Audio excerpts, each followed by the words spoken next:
training. It's an OSHA and NIOSH requirement that you get in-person, face-to-face training. I've been doing some one-on-one with people, but you know, the more I can get done in one shot, the better. So this is the TR600, which is the stronger version of the Papr. It's viral and bacterial filtered. Technically, you don't have to wear an N95 underneath it, but most people are choosing to do so anyway. And I can't blame you for that, in all honesty, because you're pretty close to these people when they're high viral load. And basically, there's a filter, which is in this compartment here. There's two buttons. If you need to change it, you don't need to change it. They only need to be changed once a year. But if for whatever reason this thing becomes dislodged, it's a corrugated filter tightly packed into this little cartridge.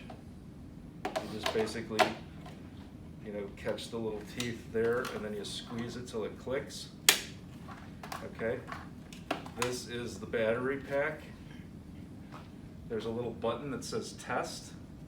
You push that to see all the power bars to know how charged it is, which is fully charged. And there is a belt that's adjustable. And this is an on-off switch here. And then this is the different speeds for the fan. So it starts at slow, and then you hold it and it'll go to the next level, and then you push it again and hold it and it'll go to the next level. So when you turn it on, it runs through a series of checks, but it also starts blowing immediately. So it runs through its little cycle.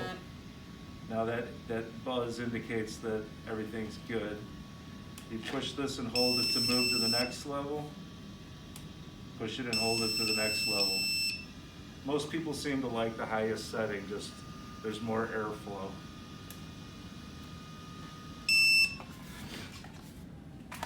The hose itself has two metal prongs, and those are what fit into the slots here on the exit from the blower. So you push that in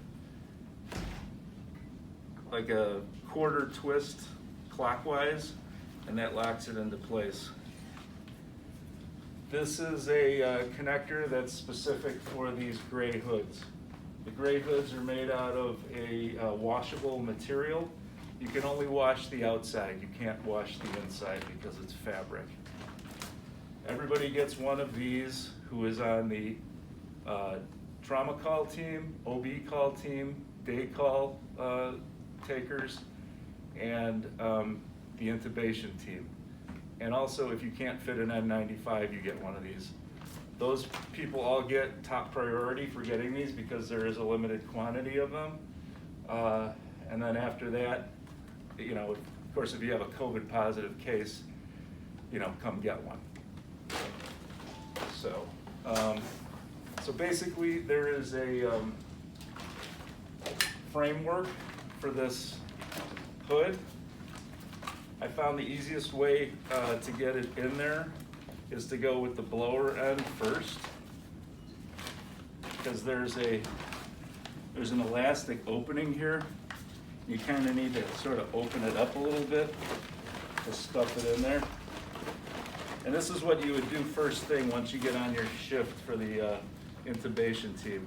You pull the little hose out through the hole in the back, and then you flip it up like this, okay? And there are two little plastic tabs that fit into these little slots, and they click, okay? It clicks in, and to release, you pull that tab to get it out. Okay, so you do that on both sides.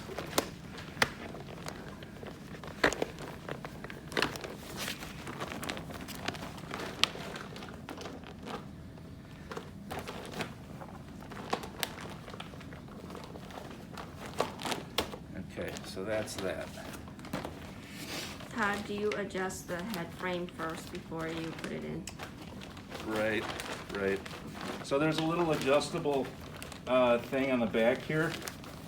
And to move the strap, you squeeze these two prongs and it moves it like that. So if you move it all the way out and then you put it on your head and just slide it with this ratcheting feature till it gets snug.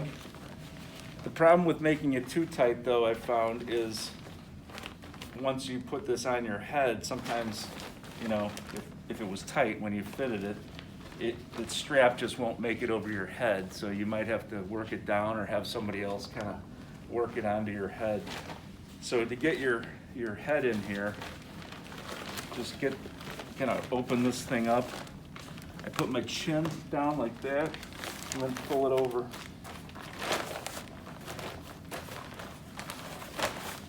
There's little ties on the side. These are all gonna get ripped off. They're super cheesy, okay? But while they're there, I guess you could tie it. So, you got that on, you start getting hot pretty fast, so have your helper attach the hose for you.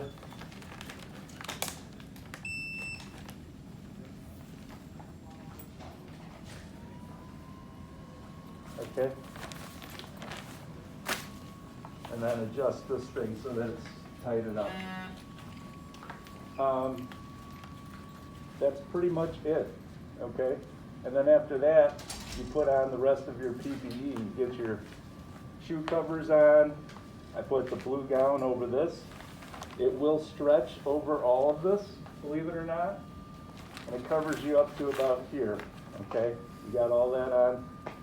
I double glove, because when I do the intubation, and I get all my stuff back into the biohazard bag, I take off the first layer of gloves and throw that into the biohazard bag. Then I start to kind of get out from behind the bed. I also have an ortho hood over the top of this to sort of limit the amount of contamination on this thing that's re-washable. So then the first thing I do is I just lean forward and I pull off that ortho hood into the garbage. Then I take that blue gown and you grab it up here by the chest. It should be tied in the back, not in the front, okay? Because those strings pop and they go all over the place.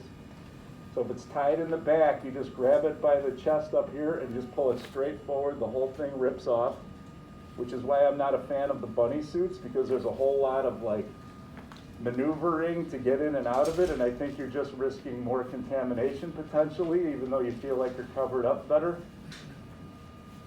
I would change my scrubs too after all of it is over, just for safety. So you rip that off, you ball it all into your hands, and you kind of pull it off into the garbage, and if the gloves are still there, you peel those off. Now you have no gown and no gloves. Wash your hands, put on new gloves, peel off your boots, put those in the garbage. Gloves off, wash your hands, new gloves. Now you exit the room, okay? All that stuff is off inside the room. Now you're outside. Usually an anesthesia tech will be behind you, kind of like starting to wipe things down, ideally. The hose, the whole outside of the blower. Get new gloves on and, carefully take this thing off. To disengage the hose, there's two little squeeze tabs here. Two little squeeze tabs, okay?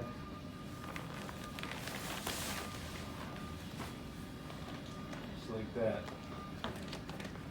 And then, you're going to have an assistant, okay? Ideally, you get another anesthesiologist outside the room in PPE, ready to come in the room if you need help intubating. And this is for the intubation team. And an anesthesia tech is on service 24/7. So they're going to be out there helping with supplies. So they can hand you a cavi wipe and you can just start wiping this whole thing down, okay? Because it's reusable. And don't take the framework out unless you're ending your shift, okay? this framework,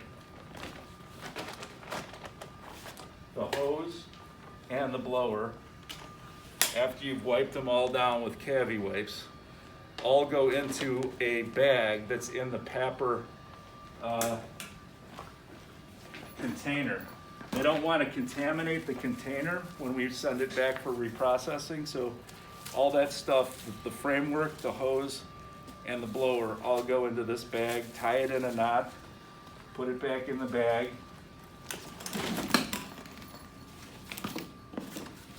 zip it up,